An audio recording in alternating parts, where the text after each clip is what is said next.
நாடாளுமன்ற தேர்தல் 2024 நடைபெறவுள்ள நாடாளுமன்ற பொதுத் தேர்தலில் திராவிட முன்னேற்றக் கழகமும் மறுமலர்ச்சி திராவிட முன்னேற்றக் கழகமும் மற்ற தோழமை கட்சிகளும் இணைந்து போட்டியிடுவது தொடர்பாக 8/3/24 அன்று செய்து கொண்ட தொகுதி ஒப்பந்தத்தின் தொடர்ச்சியாக இந்த நாடாளுமன்ற தேர்தலில் மறுமலர்ச்சி திராவிட முன்னேற்றக் கழகம் பின்வரும் தொகுதியில் போட்டியிடுவதென இன்று தீர்மானிக்கப்பட்டது.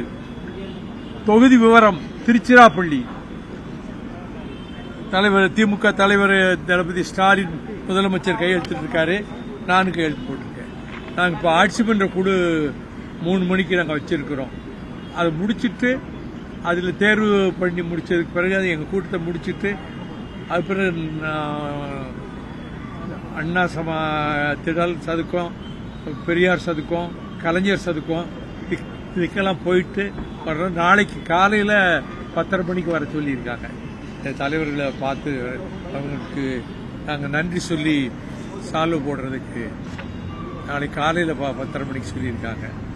வேட்பாளர் அறிவிப்பு இன்று மாலையை எதிர்பார்க்கிறோம். ஆமாம், நான் இப்போ 3 மணிக்கு போகிறோம் இல்லையா, 3:30க்கு முடிச்சிருவோம். 3:30க்கு நீங்கள் அங்கே வந்தீங்கன்னா அங்கேயே அறிவிச்சிருவோம்.